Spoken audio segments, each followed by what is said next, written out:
Now, the call looks very simple.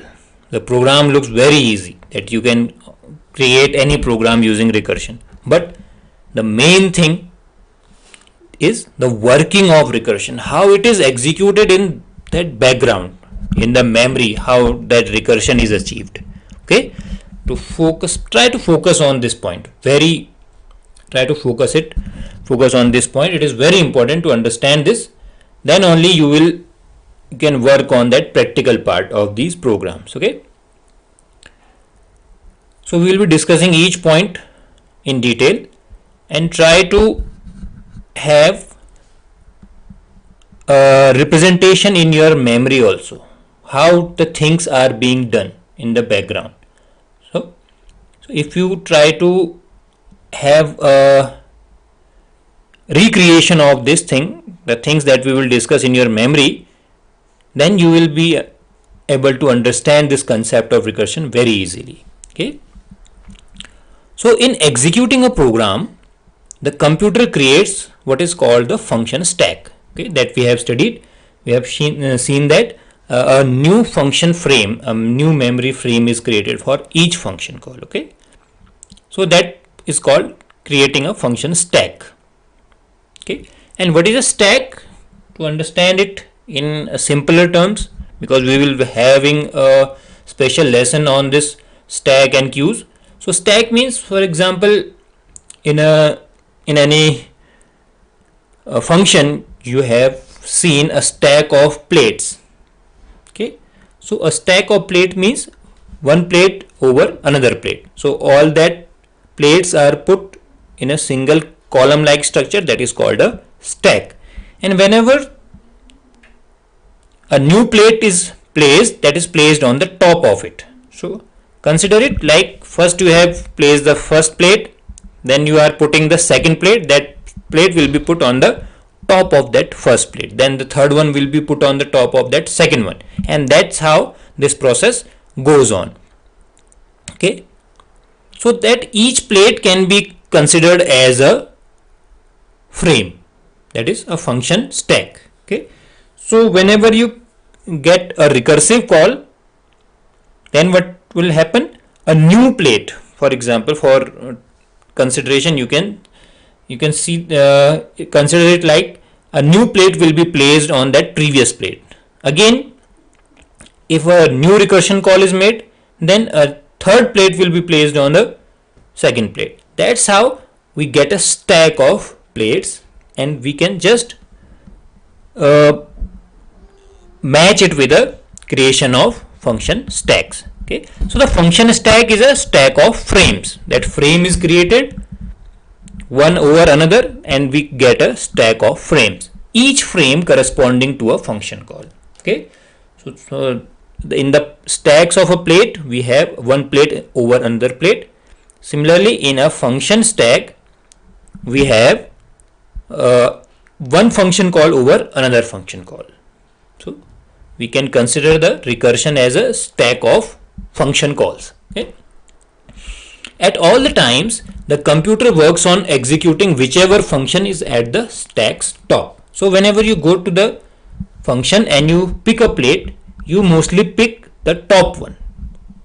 Okay, so this is the property of stack, that the thing available at the top, okay, will be picked up first. So the computer will also work on the execution of the frame that is placed on the top of that memory stack. Clear? I am again telling you that whenever there is a recursive function call, those function calls are placed one over another. Okay, the original call, then it will be the next function call will be placed over it, then the smaller function call over it, and that's how we get a stack of function calls. And then at the end we reach to the base case. Okay, that is the topmost part of that stack, and from there we get the answer. That means we get the result.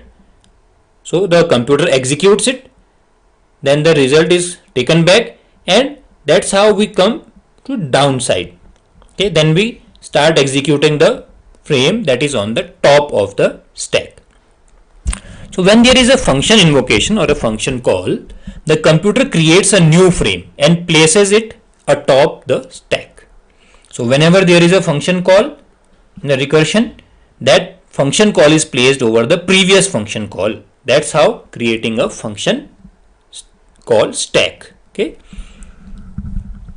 Now, when the function at the stack's top returns, the computer removes that function frame from the stack's top and resumes its work on the function now that is on the frame's top. Okay. So whenever you go to the function, you pick the topmost plate. So the person behind you will be taking that plate which is now at the top of that stack. So previously the plate you took was on the top. When you took it, that means that the function is executed, that the plate is executed, that is taken. Now the second person who is coming will take the plate now which is at the top. Okay, he takes that plate. Now the third person will come and he will take that plate which is at the top. Okay, that's how the function calls is executed. Okay, so in a recursive call, all the calls are stacked one over another, and at the end we will be having that base case call. That base case call will be replaced by the value. Now the function that is now having at the top will be executed, and that's how we just keep on removing those function call with the values we got, and at the end we get the result. Okay, so that's why I'm telling you that you should resemble that recursive function call with a stack of plates in a function that you see. Okay, so whenever a stack of plate is created, okay, so you mostly pick the top one. Similarly, whenever a recursive call stack is created, the program or the computer will work on the topmost recursive function call. It will execute it, that is the base case. It will execute it and it will replace that result. So that function call is removed from the top. Now the previous one is there at the top. It is also executed with the replaced value, and that's how we continue this process and we get the final result. Okay. Now, what happens if a recursive method never reaches a base case? Okay, so that is like we keep on piling those plates one over another. Okay, what will happen? The stack will keep on growing. Okay, that means the stack will never stop growing. Similarly, if it try to put one function call over another, that will create a stack, and if it is never ending, it will be an infinite stack. But the computer, however, limits the stack of a particular height so that the program eats up a memory that is allocated to him, not beyond that. Because whenever a program is executed, the operating system allocates a particular amount of memory that is allocated to that particular program. So whenever you start Python, so the operating system of yours will give a particular amount of RAM allocation to it. That means you have given this much of RAM, you will use only this part. You cannot go beyond that, because that operating system has to manage a lot of programs that is running. It has to manage your background processes also. Okay, so there are a lot of programs or processes that are going in the background also. So every process needs RAM for its execution. So we have a limited amount of RAM. So that the memory is divided among the processes. So a particular process is allocated a fixed amount of RAM. Similarly, In Python case also, we have a fixed amount of memory allocation for us. So if we keep on creating those memory frames, and each memory frames eats up a bit of memory. Okay, so what will happen, that all the memory is eaten up by those functions call only. But it is not the case. What happens is, the Python will be allocated with a particular amount of memory code or a memory block, and that Python program cannot go beyond that memory allocation. So it has a limit on it.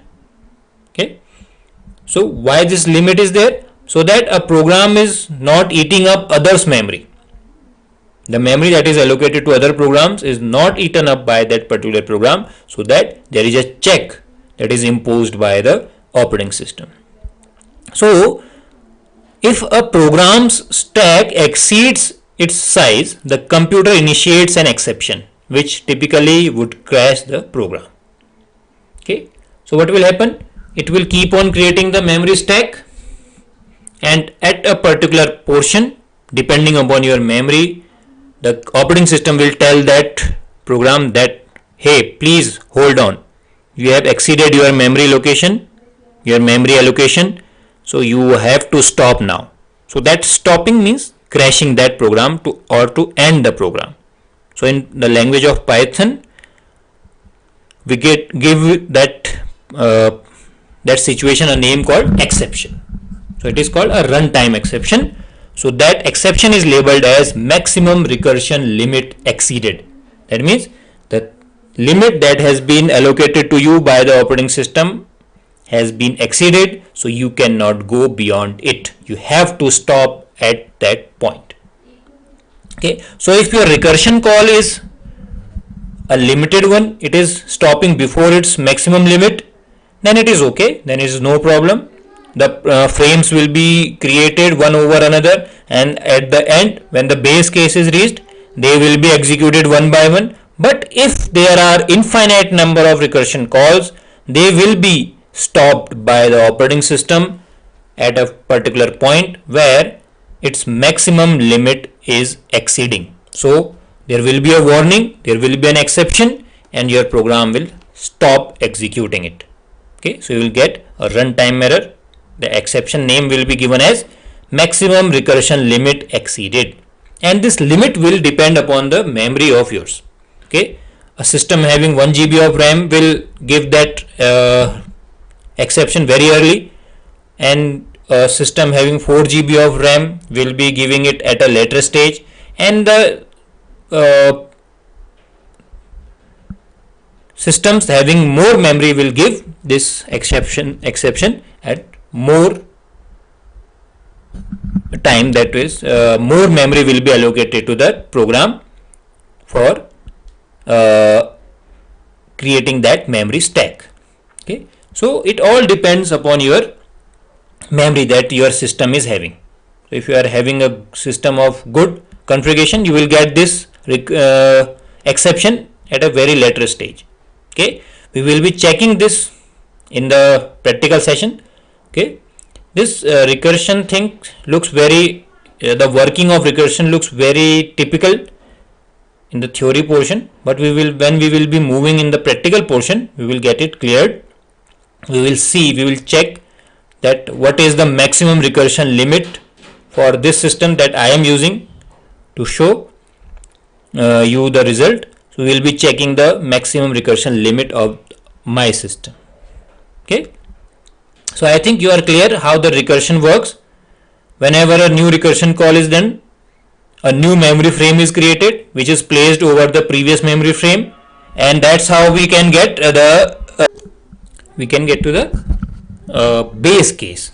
And when the base case is reached, then we start substituting that value, and those plates that I am saying, that is memory frame, are started popping up. Those are removed from the top, and then by this continuing this process of removing that function call with the value substitution, we get to the lowest, that is the base function call, and at the base function call we get the result of our recursion. Okay, now let us see the programs that can be coded with the help of recursion concept. We cannot code all the programs with the help of recursion. Only the problems that can be broken into its own terms can be coded with recursion. So what are those problems? The first one is to find the sum of first n natural numbers. Okay. The second one is to find the factorial of a number that we have seen in the previous example. The third one is to calculate x to the power n. Okay.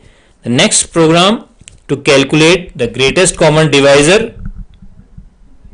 Next, to print Fibonacci series.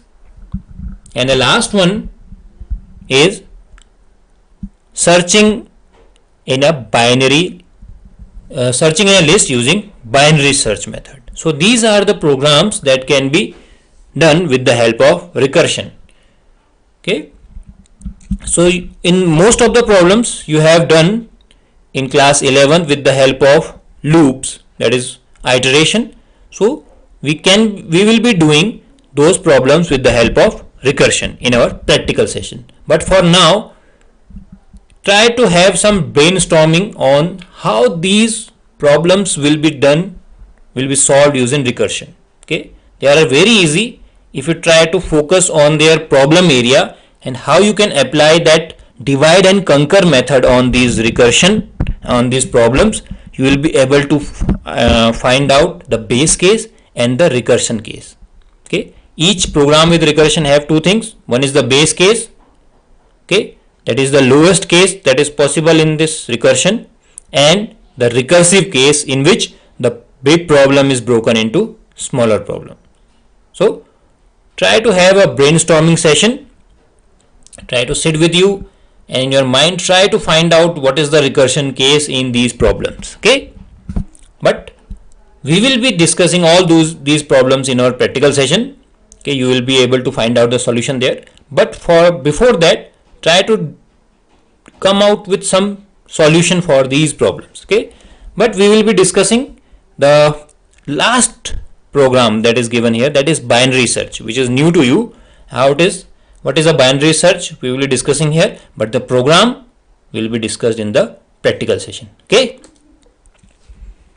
so let's start with binary search. So binary search is a way to search an element in a sorted list of known size. In class 11th, you have already studied about a searching method that is called linear search, to search an element in a list linearly. That is called linear search. But binary search is a way to search an element in a sorted list of known size. These are the two things there should be taken care of. That is, the list that is given to you should be in a sorted order and it should be of a known size. That means the size of that list must be known to you. This technique searches the given item in a list in the minimum possible comparisons. It is much faster than the linear search. Okay, but the list must be sorted in either ascending or descending order. The given sorted list is divided into half and we compare the required element with the middle element of the list. How this procedure goes on? For suppose you have a book that is having 500 pages and the teacher asks you to go to the page number 98. So using this binary search, what we will do is you will just make half of those pages. So if you are having 500 pages in that book, okay, that middle page will be that 250.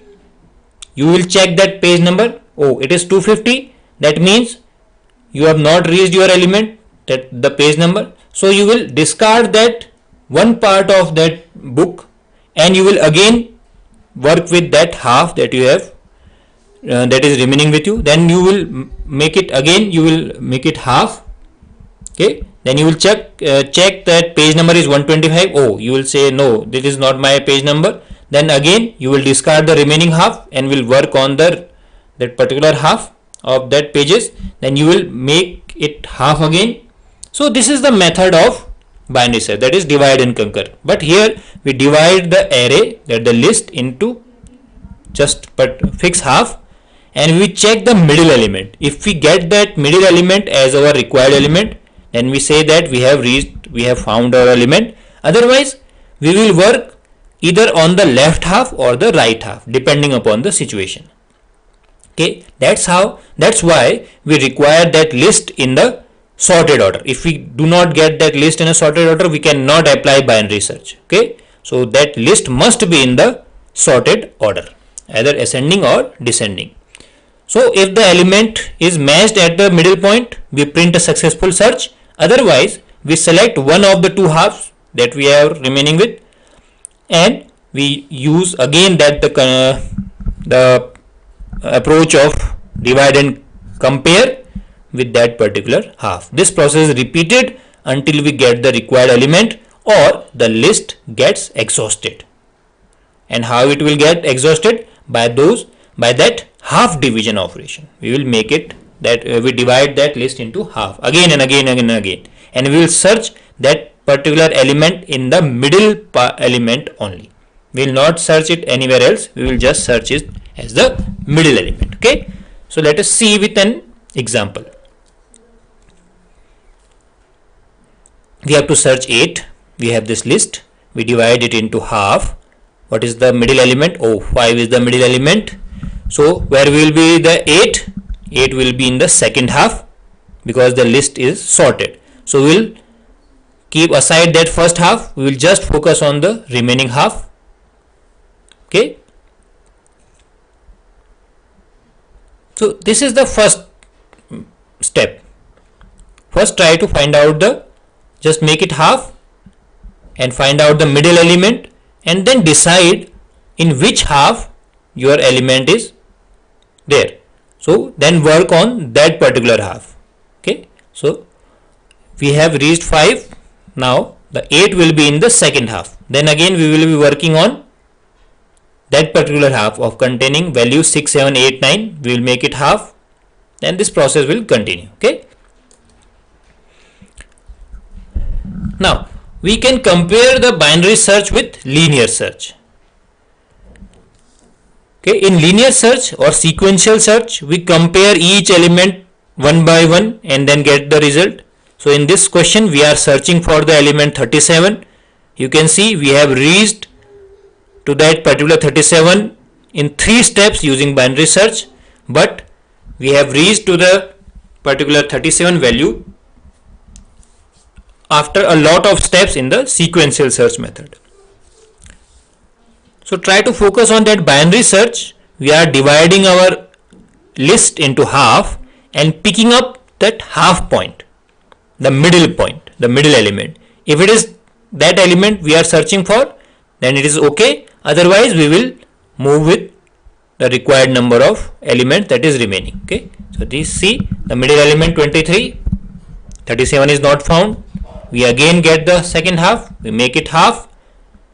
We just keep on repeating that process of divide and compare method, and we get to the particular element in 3 steps. Whereas in sequential search we are just keep on comparing each element, and we have to compare 11 times to get to the result. So that's how this binary search is very fast with a linear search, because what it does is, if you are having 1 lakh elements, in the first step it will make it 50,000. In the next step it will make 25,000.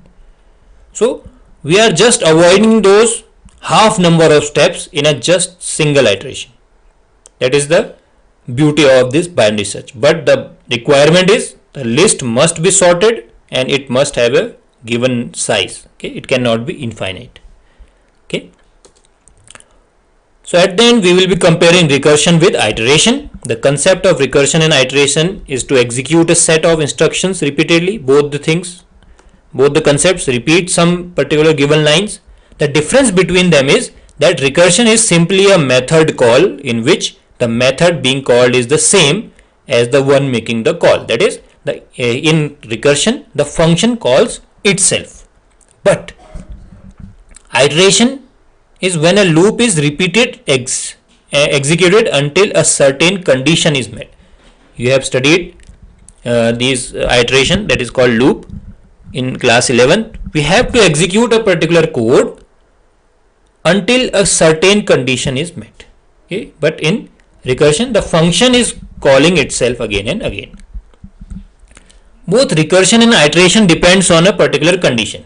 iteration depends on that particular condition to be matched, and in recursion we have the base case, that is the condition. Okay, both depend on a particular condition to stop. But recursion is simply a process. Recursion means function. Okay, recursion concept is related to function only. Okay, but the concept of iteration is not function, it is just working of a program. It is not related to function completely. Okay, recursion can only be applied to those problems that can be broken down into its own terms, but the iteration can be applied anywhere where the program is to repeat itself for a given number of times. If you have a code that is to be repeated given number of times, that means it is just iteration. But if the problem can be broken into its own terms, then it is recursion. So this is the difference. Okay, when a loop repeats, it uses same memory location. This is the most important difference. When a loop repeats itself, it uses the same memory that is allocated for its variables. Okay, the same variable is being updated again and again. No new memory is created. Okay, the same code, unit of code is repeated, whereas in recursion a fresh memory space is allocated to each recursion call. We have studied it that whenever a recursion call is there, a new memory frame is created in the form of a stack. Okay, recursion involves an additional cost in terms of space used in RAM by each recursive call, and in time used by the function call. Okay, so in recursion, each recursion call will result into a separate memory space. That means cost related to RAM is increased and the time of jump is also increased, because it will take time, na? Because a new memory frame has to be created and you have to jump to a different memory location, so it requires time. So in recursion we have an additional cost of RAM use and the time.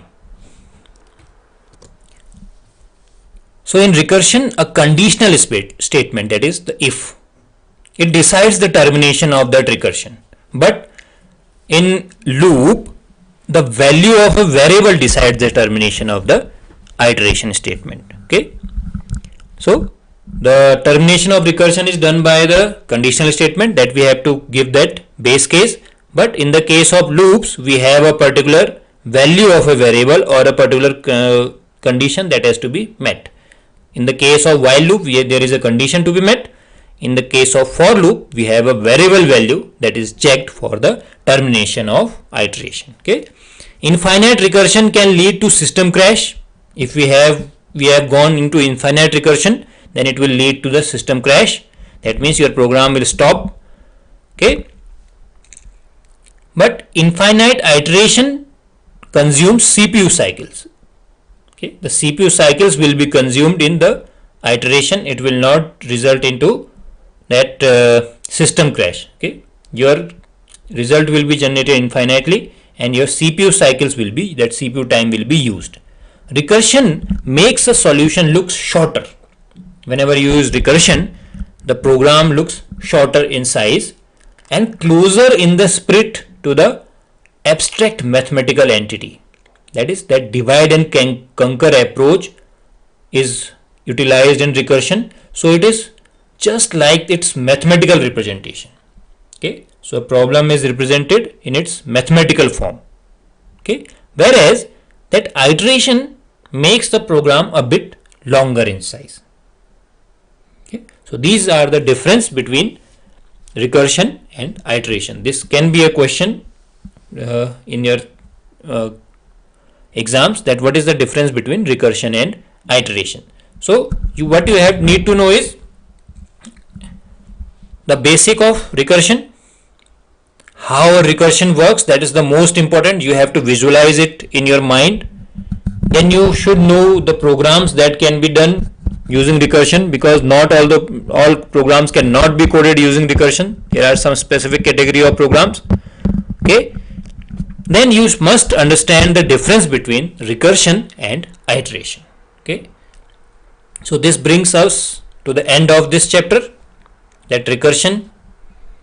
Okay, and I think I am able to make clear that point of recursion to you, and the difference between the recursion and iteration is also clear to you, and what the cost of space and time that is associated with the recursion is very clear to you. And the programs that we have discussed, but just the heading, will be discussed in detail in the coming practical session, and you will see how that program is different from the program that is made without recursion.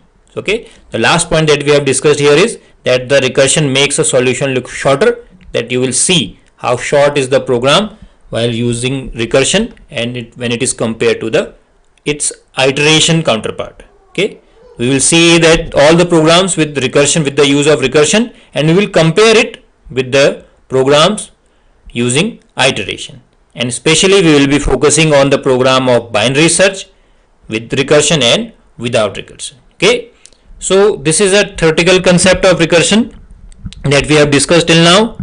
It is a bit typical topic to understand, and you have to visualize it to understand the working, that is the part in the background that is running in the memory. You have to visualize it in your memory, then only you will be able to understand it.